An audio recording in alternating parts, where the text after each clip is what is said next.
Hello, আসসালামু আলাইকুম। কি অবস্থা সবার? আশা করি সবাই অনেক ভালো আছো। আশা করি সবার রমজান অনেক ভালো যাচ্ছে।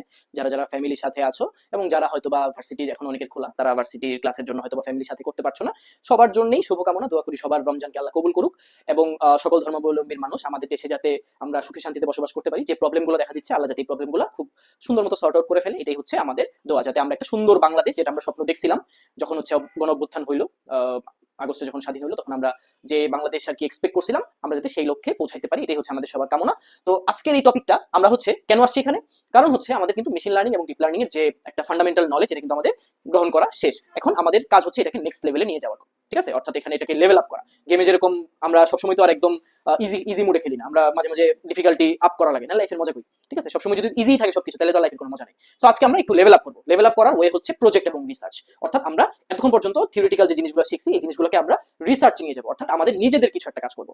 ঠিক আছে, এখন রিসার্চের উপর এই ক্লাসটা আমার উদ্দেশ্য হচ্ছে, আমার এই কোহোর্টে মূলত দুইটা গ্রুপ। একটা গ্রুপ হচ্ছে ফার্স্ট ইয়ার সেকেন্ড ইয়ার, তারা জীবনে রিসার্চ করে নাই, তাদের রিসার্চ নিয়ে খুব ফ্যান্সি ফ্যান্সি আইডিয়া আছে। ঠিক আছে, আর আরেকটা গ্রুপ হচ্ছে থার্ড ইয়ার ফোর্থ ইয়ার, বা যারা হচ্ছে অলরেডি কমপ্লিট করে ফেলছে। সো এই গ্রুপটার কাহিনী কি, এই গ্রুপটা জানে রিসার্চ কি। ঠিক আছে, সো সবার জন্যই ইন জেনারেল একটা আইডিয়া দেওয়ার জন্য এই যে সেশনটা করা। ইভেন অনেকে যারা জানে তারাও ভুল জানে। ঠিক আছে, কারণ বাংলাদেশে আমাদের রিসার্চের কালচার খুব খারাপ। যদিও আমি ওইদিকে যাবো না, আমি মানে ইউটিউবে অনেকগুলো ভিডিও বানায় রাখছি কেন খারাপ, আমাদের সুপারভাইজারদের সমস্যা কি, তারা কেন মেন্টরিং করতে পারে না, এই জিনিসগুলো নিয়ে আমি অনেক কথা বলছি গত 2-3 বছরে। কেউ যদি চাও আমার ইউটিউব চ্যানেলে গিয়ে জিনিসগুলো দেখতে পারো। আজকে ওই কথাগুলোর আর পুনরাবৃত্তি করতেছি না। আজকে এই জায়গায় আসি যে আমাদের রিসার্চের যাদের ধারণা নাই তারা এখান থেকে শিখবো, যাদের ধারণা ভুল ধারণা আছে তারা ভুল ধারণাটা এখান থেকে কারেকশন করবো। ঠিক আছে, তো সবার আগে what is actually research paper. তো যারা হচ্ছে fresher, first year second year, ঠিক আছে, তারা রিসার্চ বলতে মনে করে কি একদম মানে আমার একটা নতুন একটা ফিল্ড বের করবো। ঠিক আছে, যেটা সায়েন্সের আগে ছিলই না, মাটির তলা থেকে খুঁড়ে একটা টপিক বাইর করবো। এই টপিকটা এর আগে কেউ জানতোই না, এটা তো ডিসকভারি হয়ে গেল, এটা কিন্তু রিসার্চ হইলো না। ঠিক আছে, রিসার্চের জিনিসটা কি, রিসার্চের শর্ত হচ্ছে ইনোভেশন। ঠিক আছে, অর্থাৎ ইনোভেশন এবং ডিসকভারির মধ্যে অনেক পার্থক্য আছে। ডিসকভারি হচ্ছে নতুন কিছু একটা, নতুন একটা খনি খুঁজে বাইর করা বা নতুন একটা এলিমেন্ট খুঁজে বাইর করা। আর রিসার্চ হচ্ছে, রিসার্চ হচ্ছে মানুষের এক্সিস্টিং যে গবেষণাটা অলরেডি আছে, ওইখানে কিছু মানে মিসিং লিঙ্ক ছিল, কিছু ইনএকুরেসি ছিল, এই জিনিসগুলোকে ফাইন্ড আউট করা, এগুলোকে অপটিমাইজ করা। ঠিক আছে, সো নোবেল প্রাইজ পাওয়ার মতো তোমার কোনো কাজ করতে হবে না, এটা হচ্ছে প্রথম কথা। ঠিক আছে, সো রিসার্চ পেপার। এখন রিসার্চ পেপারটা কেন লাগে আমাদের ম্যাক্সিমামের জন্য? রিসার্চ পেপার হচ্ছে বিমানে ওঠার টিকিট। অর্থাৎ আমরা বাইরে যাইতে চাই, আমরা এই দেশে থাকতে চাই না, এই দেশে টাকা পয়সা কম, ইঞ্জিনিয়াররা বেতন পায় না, ডাক্তাররা বেতন পায় না, এই নানা রকম প্রবলেম, অনেক রকমের সিকিউরিটি ইস্যুস আছে। ঠিক আছে, তো আমরা চাই বিদেশে যাবো, বিদেশে যাওয়ার জন্য আমাদের কি লাগে, একটা ভালো রিসার্চ প্রোফাইল বিল্ড করা লাগে। সো আমরা যদি একটা ভালো মানের রিসার্চ পেপার পাবলিশ করতে পারি, সেই ক্ষেত্রে আমাদের বিদেশ যাওয়াটা সহজ হয়ে যায়, অর্থাৎ বিমানে ওঠার টিকিট যেটা বললাম। ঠিক আছে, সো এই যে একটা রিসার্চ পেপার জিনিসটা অ্যাকচুয়ালি কি। সো রিসার্চ পেপারের জন্য দুইটা কন্ডিশন ফুলফিল হওয়া লাগে। এমন না যে তোমার নোবেল প্রাইজ পাওয়ার মতো কোনো কিছু আবিষ্কার করা লাগবে। ঠিক আছে, এই বয়সে তুমি পারবা না আন্ডারগ্রেড লেভেলে, এবং আমাদের যে ফাউন্ডেশনাল যে মানে নলেজটা, ফান্ডামেন্টাল যে নলেজ আমাদের খুবই কম। আমরা ম্যাথমেটিক্স এত ভালো পারি না, এই যে বাংলাদেশের ছেলে মেয়ে যারা আছে। ঠিক আছে, টিপিক্যালি আমাদের আইকিউ লেভেল বা এই যে ফান্ডামেন্টাল যে জিনিসগুলো আছে চাইনিজ বা কোরিয়ান বা ইন্ডিয়ানদের তুলনায় অনেক কম। সো আমাদের নর্মালি এক্সপেক্ট করা হয় না যে একটা আন্ডারগ্রেডেড ছেলে খুব ওই লেভেলের কোনো কিছু একটা বের করবে, বের করে ওটাকে একদম প্রমাণ করে দেখাই দিবে, কারণ আমাদের ওই যে ফাউন্ডেশনাল নলেজটা আমাদের দেশের সবারই খারাপ, আমাদের শিক্ষা ব্যবস্থাটাই খারাপ। ঠিক আছে, আচ্ছা, সো রিসার্চ পেপার হওয়ার জন্য মূলত দুইটা কন্ডিশন ফুলফিল করা লাগে। একটা হচ্ছে স্ট্রাকচার ডকুমেন্ট হওয়া লাগবে। ঠিক আছে, আর একটা হচ্ছে অরিজিনাল হওয়া লাগবে। সো স্ট্রাকচার ডকুমেন্ট, এটা আগে আসি। এইখানে এই যে এখানে কিছু আমি স্টেপ দিয়ে রাখছি, এই স্টেপটা যদি ফলো করে, এটা হচ্ছে একটা স্ট্রাকচার ডকুমেন্ট। ঠিক আছে, সো রিসার্চের কাজই হচ্ছে কি, কি, কেন, কেমনে, এই জিনিসগুলা বাইর করা। ঠিক আছে, কি, কেন, কেমনে। এবং এই জায়গাতে মনে করো যে দেখো এখানে আমি যে স্টেপগুলো লিখে রাখছি, introduction, abstract, methodology, discussion, conclusion, future goals, এগুলো হচ্ছে একটা মানে আদর্শ রিসার্চের স্টেপ। আইডিয়াল একটা রিসার্চ এভাবে করা হয়। ইন্ট্রোডাকশনের মধ্যে শুরুতেই লেখা হয় যে কি এবং কিভাবে। ঠিক আছে, কি এবং কিভাবে, এটা হচ্ছে ইন্ট্রোডাকশনের কাজ। কি এবং কেন। ঠিক আছে, কি এবং কেন, এই জিনিসটা আমরা ফার্স্টে বলে দিই। একটা প্রবলেম ফাইন্ড আউট করি আস্তে আস্তে, এই জিনিসটা যে প্রবলেম জিনিসটা কেমনে ফাইন্ড আউট করি, এটা আসবো আস্তে আস্তে। বাট ফার্স্ট কাজ হচ্ছে ইন্ট্রোডাকশনে আমরা কি করি, কি এবং কেন, এটা বের করি। তারপর আমরা যাই কোথায়, অ্যাবস্ট্রাক্টে। অ্যাবস্ট্রাক্ট এখানে আমি ভিতরে লিখে রাখছি 3 মিনিট প্রেজেন্টেশন, অর্থাৎ যারা থিসিস দেয় বা প্রি ডিফেন্স দেয়। ঠিক আছে, সো তাদেরকে বলা হয় 3 মিনিটে তোমার যতটা রিসার্চ তুমি কাজ করছো, ডিসার্টেশনে যতটুকু কাজ করছো সবকিছু তুমি এক্সপ্লেইন করো। তো ওই 3 মিনিটের মধ্যে এক্সপ্লেইন করা লাগে। ঠিক আছে, সো টোটাল সবকিছু ওই যে ছোটবেলা আমরা যেরকম সারাংশ সারমর্ম পড়ছি। ঠিক আছে, কবিতা যখন ওইটার কি হইতো, কবিতার যেটা সেটাকে বলা হয়তো হচ্ছে সারমর্ম, আর কোন একটা গল্পের যেটা ওটা হচ্ছে সারাংশ। সো এখানে আমাদের যেটা করা লাগে যে আমাদের টোটাল রিসার্চের একটা সারাংশ সারমর্ম রেডি করা লাগে, এই জিনিসটা বলা লাগে হচ্ছে অ্যাবস্ট্রাক্টে। ঠিক আছে, তারপর আসি মেথডে। মেথডের মধ্যে হাউ, কিভাবে এই কাজটা আমি কিভাবে করছি, মেথডে কি আমি এআই ইমপ্লিমেন্ট করছি, মেথডে আমি কি কাজ করছি, আমি কিভাবে এই জিনিসটা এই যে অপারেশনটা চালাইছি, কিভাবে আমি এটা প্রুফ করছি, এটা হচ্ছে মেথডে। ডিসকাশন, ডিসকাশনটা হচ্ছে একদম ঢালাওভাবে ডিসকাস করা। অ্যাবস্ট্রাক্টে আমরা একটা সারাংশ সারমর্ম করছিলাম, আমরা যখন ভাব সম্প্রসারণ করব তখন সেটা হচ্ছে একটা ডিসকাশন, অর্থাৎ কি ফাইন্ডিংস আমরা পেলাম।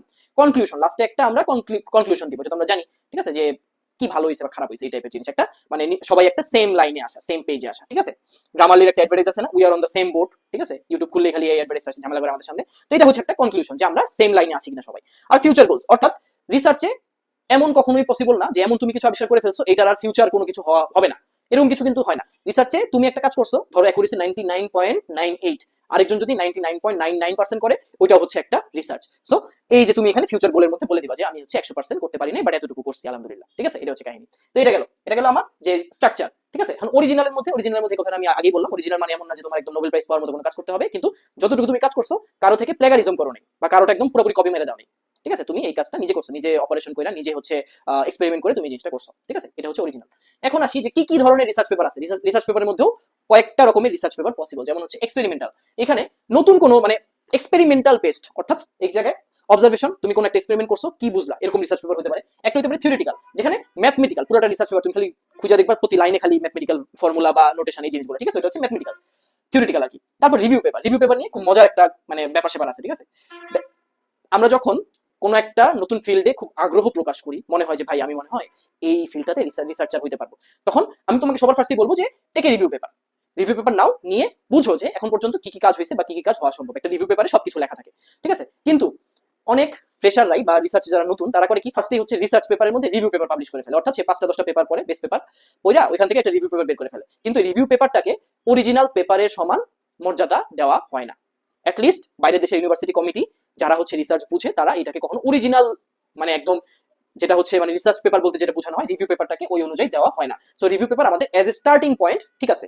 আমরা কখনো ওই যে রেস্টুরেন্টে গিয়ে যে স্যুপ আর অন্থন খাই, ঠিক আছে, তো ওইটা কি আমাদের স্টার্টার, বাট আমরা কিন্তু পরে মেইন ডিশ কিন্তু আমাদের আলাদা থাকে, আবার লাস্টে ডেজার্ট থাকে, ঠিক আছে। সো এটা হচ্ছে আমাদের স্টার্টার, অন্থন স্যুপের মতো, ঠিক আছে, বাট এইটাই আমাদের মেইন ডিশ না। মেইন ডিশ হচ্ছে আমাদের এই যে এগুলো এক্সপেরিমেন্টাল বা থিওরিটিক্যাল, ঠিক আছে, এই জিনিসগুলো। সার্ভে পেপারও সেম, কোনো কিছু একটা সার্ভে করলা, সার্ভে করে একটা পেপার পাবলিশ করে ফেললা, বাট এইটাকে কখনো এগুলোকে ওই অনুযায়ী মর্যাদা দেওয়া হয় না যতক্ষণ পর্যন্ত এই যে মেথড বা তোমার এক্সপেরিমেন্টের কাজগুলো তুমি যতক্ষণ পর্যন্ত নিজে না করতেছো, ঠিক আছে।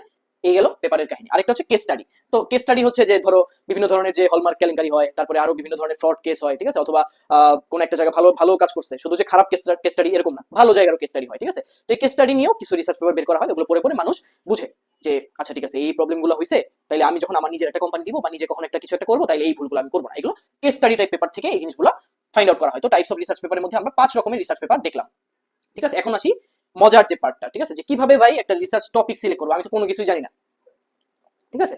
এই জায়গায় দেখো আমি দুইটা ডিম আঁকায় রাখছি, একটা ডিমের মধ্যে লিখছি প্রবলেম, আর আরেকটা ডিমের মধ্যে লিখছি ইন্টারেস্ট। এই দুইটা জিনিস অ্যালাইন হওয়া লাগবে। কি বলেন ভাই, জিনিসটা তো বুঝি নেই, ঠিক আছে। এখন এইখানে আমি একটা স্টোইসিজমের একটা কাহিনী বলবো, ঠিক আছে। স্টোইসিজম হচ্ছে ইন্টারনেটের একটা ট্রেন্ড, সার্চ দিয়ে এটা রিলেটেড ভিডিও দেখতে পারো বা বই পড়তে পারো।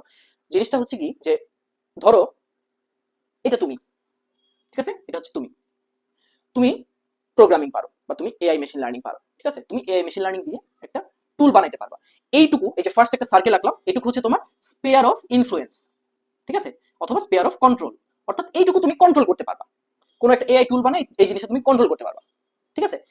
এর বাইরেও একটা সার্কেল আছে না, যেমন গ্লোবাল ওয়ার্মিং, অথবা এমন কিছু যে দেশে রাজনৈতিক অস্থিরতা, আমি দেশটাকে ঠিক করে ফেলবো, প্রধানমন্ত্রী হয়ে যাবো, যদি তুমি অনিল কাপুর না হও আর কি, ঠিক আছে, মানে ওই যে একদিনের জন্য ওইরকম সিএম হয়ে তুমি ওই টাইপের যদি কোনো কিছু না হয়ে থাকো, তো এটা তোমার জন্য আউট অফ কন্ট্রোল একটা স্পিয়ার, ঠিক আছে। এটা হচ্ছে এই যে ভিতরের যে স্পিয়ারটা, এটা তুমি কি করতে পারবে, এটা তুমি কন্ট্রোল করতে পারবে, আর আউটার যে সার্কেলটা, এটা তুমি কন্ট্রোল করতে পারবে না। প্রবলেমের মধ্যেও জিনিসটা হচ্ছে এরকম, ঠিক আছে। প্রবলেম তো অনেক রকমের প্রবলেম আছে, এখন রেপ কেসেস অনেক বেড়ে যাচ্ছে, অ্যাক্সিডেন্ট হচ্ছে, ঠিক আছে। সো এইটা কিন্তু লং টার্ম প্রবলেম, ঠিক আছে। এটা কিন্তু একা আমরা জিনিসগুলা এবং সাডেনলি সলভ করতে পারবো না, ঠিক আছে।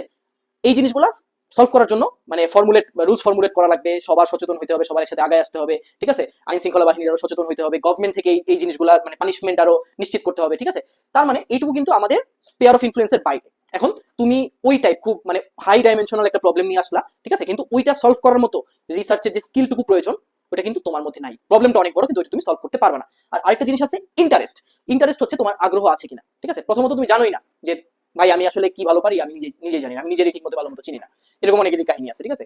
সো নিজের ভালো মতো চিনার জন্য যে কনসেপ্টটা ইউজ করতে পারো, সেটা হচ্ছে যে তুমি 5 মিনিট একদম মানে মেডিটেশন টাইপ চিন্তা করবা যে আমার লাইফে যদি টাকা পয়সা কোনো প্রবলেম না হয়, অর্থাৎ ধরো আমার কাছে 1 কোটি টাকা আছে, আমার টাকা পয়সা ইনকাম নিয়ে চিন্তা করা লাগতেছে না, তখন কোন কাজটা আমি সারাদিন করতে পারবো, বুঝতে পারলাম জিনিসটা? এটা আমি আলী আব্দালের একটা প্রোডাক্টিভিটি ভিডিওতে পাইছিলাম, ঠিক আছে? আলী আব্দাল, যাকে ধারণা করা হয় হচ্ছে ওয়ার্ল্ডের মানে সবচেয়ে প্রোডাক্টিভ পারসন এই মুহূর্তে আর কি, ঠিক আছে? Productive YouTuber. তো তার একটা এরকম একটা কনসেপ্ট আছে যে নিজের ইন্টারেস্ট খুঁজে পাওয়ার জন্য। সো আমি এটা ফলো করছি, আমি এভাবে উত্তর পাইছি। তুমি চোখ বন্ধ করে চিন্তা করবা যে টাকা পয়সা যদি কনসার্ন না হয়, কোন স্কিলটা আমি সারা জীবন পার্সিউ করতে পারবো, বা কোন কাজটা আমি সারা জীবন পার্সিউ করতে পারবো। একটু চিন্তা করবা, একটু ব্রেনস্টর্মিং করবা, নিজের ল্যাকিংস, নিজের স্ট্রং জোন, ঠিক আছে, এই জিনিসগুলা বের করবা। তারপর দেখবা তোমার মাথার মধ্যে কিছু একটা আসবে। ফর এক্সাম্পল, আমি চোখ বন্ধ করলাম, চোখ বন্ধ করে আমি চিন্তা করলাম যে টাকা পয়সা যদি কোনো কিছু চিন্তা না হয়, তাহলে আমি সারা জীবন এআই নিয়ে কাজ করতে পারবো, ঠিক আছে? এআই সবসময় আমি এআই বানায় লাইফ পার করে দিতে পারবো। আমার এখান থেকে টাকা ইনকাম চিন্তা নেই, কারণ এই জিনিসটা আমার ভালো লাগতেছে করতে। তার মানে আমি কিন্তু আমার ইন্টারেস্ট পেয়ে গেলাম। এখন এই ইন্টারেস্টের সাথে অ্যালাইন করে যে প্রবলেমগুলো আছে, এই প্রবলেমগুলো আমি সলভ করার ট্রাই করতে পারি, ঠিক আছে? এটাই হচ্ছে আমার রিসার্চ। অর্থাৎ প্রবলেম এবং আমার ইন্টারেস্ট দুইটা যাতে টাচ করে, একটা একটাকে টাচ করে, ঠিক আছে? দুইটা যাতে একদম কখনো সেপারেটেড না থাকে, দুইটা যাতে মানে সেম লাইনে থাকে, ঠিক আছে? একজন একজনের সাথে যাতে অ্যাটাচ থাকে। এটা গেল প্রবলেম আর ইন্টারেস্ট। আইডেন্টিফাই ইন্টারেস্টের কথা আমি আগেই বললাম, ঠিক আছে? এই জায়গায় আমি যে কনসেপ্টটা বললাম, ঠিক আছে, যে আমি হচ্ছে চিন্তা করব যে টাকা পয়সা যদি কনসার্ন না হয়, তাহলে আমি কোন কাজটা ভালো মতো করতে পারবো। এইটাই দুই ভাগে যদি ভাগ করি, ঠিক আছে, যে কোন টপিকটা আমার ফিল্ডে, এটা নিয়ে কাজ করার জন্য আমার মধ্যে এক্সাইটমেন্ট কাজ করে, ঠিক আছে? তো এক একজন তো একটা সাবজেক্টে আমরা ডিগ্রি বিএসসি পড়াশোনা করতেছি বা ব্যাচেলার্স পড়তেছি, ঠিক আছে? সব সাবজেক্ট নিয়ে তো রিসার্চ করবো না, যে কোনো একটা টপিক আমাদের খুব ভালো লাগে, ঠিক আছে? ফর এক্সাম্পল, তোমার কন্ট্রোল সিস্টেম ভালো লাগে, অথবা একজন সিভিলে পড়ে তার হচ্ছে থার্মাল কোনো কিছু ভালো লাগে, মেকানিক্যালে যে পড়ে তার হচ্ছে অটোমোবাইল ভালো লাগে, ঠিক আছে? এক একজনের একটা ভালো লাগবে, যেহেতু ডিফারেন্ট মানুষ, so we can have different opinion, ঠিক আছে? ইটস ফেয়ার, টোটালি ফেয়ার, কোনো প্রবলেম নেই। সবারই যে একদম এআই নিয়ে একদম ফান্ডামেন্টাল এআই এর দিকে যেতে হবে তা না, এআই নিয়ে তাদের ফিল্ডে ইউজ করতে পারে। এটা একটা কথা, যে কোন টপিকটা আমাকে আমার মধ্যে এক্সাইটমেন্ট দেয় কাজ করার প্রতি, ঠিক আছে? আর আরেকটা জিনিস হচ্ছে যে কি প্রবলেম আমি সলভ করতে পারবো আমার এই ইন্টারেস্ট দিয়ে, এই দুটো জিনিস অ্যালাইন করা লাগবে, যে কথাটা আমি এখানে ডিম আঁকায় দেখাইলাম।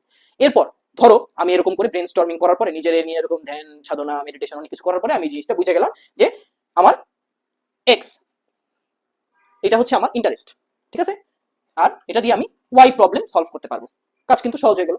তারপর আমি কি করব, এটাকে এক্সপ্লোর করবো যে কি কি কাজ হয়েছে, কি কি কাজ আরো করা বাকি আছে সামনে।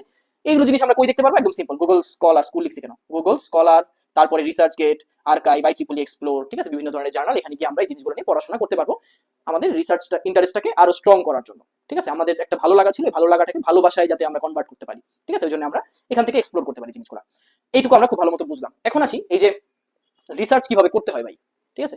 তো তুমি যখন ভিডিও দেখবা বা তোমার ভার্সিটির থিসিস সুপারভাইজারের কাছে যাবা, ওনার সাথে আমার কিছু ডিফারেন্স থাকবে, আমার মেথড ওনার মেথডে, ঠিক আছে? থাকাটাই স্বাভাবিক। ওনারা একভাবে রিসার্চ করে এই পর্যন্ত আসছে, বাট আমরা যারা নতুন জেনারেশন, তা আমরা আমরা অন্যভাবে রিসার্চ করা শিখছি, ঠিক আছে? হতেই পারে। তো আদার্স ভার্সেস মি, ঠিক আছে? এখানে একটা যুদ্ধ শুরু করাই দিলাম আমি, আদার্স ভার্সেস মি। আদার্স বলবে কি যে 5টা বা 25টা বেস্ট পেপার ফাইন্ড আউট করো, যেটা হচ্ছে আমাদের ভার্সিটি টিচারদের টিপিক্যাল সমস্যা, ঠিক আছে? 25টা রিসার্চ পেপার পাবলিশ মানে ফাইন্ড আউট করো, এখানে কোনগুলো হাই ইম্প্যাক্ট আছে জার্নালে জিনিসটা বের করো, তারপর প্রতিদিন তোমরা টিমমেটরা বসে ডিসকাস করো, আমার সাথে ডিসকাস করো, এরকম করতে করতে 1 বছর লেগে যায়, পেপার পাবলিশ হয় না মোস্ট অফ দ্য কেসেস, ঠিক আছে? আমার চিন্তা কি, আমি টোটালি অপোজিট চিন্তা করি। আমি 25টা পেপারের মধ্যে আমি যাবো না, আমি করবো কি, একটা বা দুইটা বেস্ট পেপার বের করবো, ঠিক আছে? বেস্ট পেপার বের করবো, আমার ইন্টারেস্টের সাথে অ্যালাইন করবে, প্রবলেমের সাথে অ্যালাইন করবে, এরকম একটা পেপার আমি খুঁজে বের করবো। এরপর ওরা যে কাজটা করছে, ওরা যে এআই মডেলটা বানাইছে বা ওরা যে মেথডটা ইউজ করছে, আমি এটাকে কি করবো, রেপ্লিকেট করবো। বাজারে অনেক রেপ্লিকা পাওয়া যায় না, কপি পাওয়া যায় না, আমি এরকম রেপ্লিকেট করবো। রেপ্লিকেট করা হলো, তার মানে ওর মডেলটা বানানোর টাইমে আমার সাইকোলজিতে ওর সাইকোলজি এসে পড়ছে, ঠিক আছে? ও কিভাবে চিন্তা করছে আমি ওই অনুযায়ী রেপ্লিকেট করে ফেলছি। তারপর এই যে রেপ্লিকেট করলাম, এইখানে আমি মিসিং লিঙ্ক বের করবো বা ইনঅ্যাকুরেসি বের করবো বা প্রবলেম বের করবো, যেটা আমার মনে হচ্ছে যে ও যে রিসার্চ করছে ডাইরেক্ট আমি আর এটাই পাবলিশ করতে পারবো না, তাহলে এটা ওরই রিসার্চ, আমি কপি করা হলো। আমি এখন ওর রিসার্চের মধ্যে প্রবলেমগুলো ফাইন্ড আউট করবো, এটাই হচ্ছে আমি মিসিং লিঙ্ক, একটা কোয়েশ্চেন মার্ক দিয়ে রাখছি, ঠিক আছে? এটা হয়ে গেল। তারপর আমি যেটা করবো, ইনোভেট করবো, অর্থাৎ আমি অ্যাকুরেসি বাড়াবো, আমি অপটিমাইজ করবো। অপটিমাইজেশন জিনিসটা আমার খুব পছন্দের, ঠিক আছে? আমি সারা জীবন যদি মানে টাকা পয়সা না পাই, আমি ওই যে টাকা পয়সা যদি আমার কনসার্ন না হয়, কোন স্কিলটা আমি পার্সিউ করবো বা কোন জিনিসটা আমি করবো, আমি যে কোনো সিস্টেমকে অপটিমাইজ করার ট্রাই করবো। এই অপটিমাইজেশন জিনিসটা আমার খুব পছন্দের, ঠিক আছে? সো আমি যেটা করবো, এই যে ইনোভেশন, ইনোভেশন মানে কি, আমি এটাকে অপটিমাইজ করবো, যে এক্সিস্টিং সিস্টেম আছে, এই যে এটার যে প্রবলেমগুলো আছে, এই প্রবলেমগুলো আমি সলিউশন করার ট্রাই করবো, এবং এই জিনিসটা 100% ওয়ার্কস। তোমার ভার্সিটির থিসিস সুপারভাইজারের সিস্টেমের চেয়ে এই সিস্টেমটা 100% ইফেক্টিভ। তো এটা হচ্ছে রিসার্চের একটা প্রসেস, এবং এরকম করে খুব অল্প সময় কল্পনা করতে পারবে না তুমি, জাস্ট রেপ্লিকেট করতে মানে ওভারঅল তোমার এখানে মানে আমার যেটা মনে হয় 1-1.5 মাসের বেশি লাগে না এরকম ভাবে একটা রিসার্চ পেপার লিখতে, ঠিক আছে? বাট এই প্রসেসটা লং প্রসেস, এত টাইম আমাদের কাছে থাকে না স্বাভাবিকভাবে আন্ডারগ্রেডে, ঠিক আছে? তো আমরা যেটা করবো, এই প্রসেসটা ফলো করবো এই কোহর্টে, এবং ট্রাই করবো সবাই যাতে আমরা রিসার্চে নিজেদেরকে ইনভলভ করতে পারি, অ্যাটলিস্ট কিভাবে একটা সোলো রিসার্চ করতে হয় বা টিমে কিভাবে কাজ করতে হয় এই নলেজটা যাতে যাতে আমাদের হয়ে যায়। ঠিক আছে, সো আজকে একটা বড় সড়ো লেকচার দিলাম, হালকা পাতলা, মানে মোটিভেশনও থাকলো, আবার হচ্ছে কিভাবে এক্স্যাক্টলি কাজটা করতে হয়, আমাদের কি কি ভুল করে থাকে মানুষ, এই ভুলগুলো যাতে আমরা না করি এই জিনিসের উপর একটা ওভারঅল একটা লেকচার দিলাম। আশা করি নিশ্চয় তোমাদের সবার উপকারে আসবে, এবং নেক্সট থেকে আমরা একদম ইন ডেপথে ঢুকে যাবো যে আমরা কিভাবে এখন আমাদের যে এআই এর নলেজটা, এই নলেজটাকে কিভাবে আমরা রিসার্চে কাজে লাগাবো। ঠিক আছে, এক একজনের ফিল্ড এক একটা হবে, ওটা কোনো প্যারা নেই, কিন্তু কিভাবে আমরা এই যে নলেজটাকে তাদের ফিল্ডে আমরা ইমপ্লিমেন্ট করবো, এই জিনিসটা হচ্ছে আমাদের এখন সোল পারপাস। এবং শেষ পর্যন্ত আমি থাকবো, এই কথা বারবার বলছি, আবার বললাম। So see you in the next video.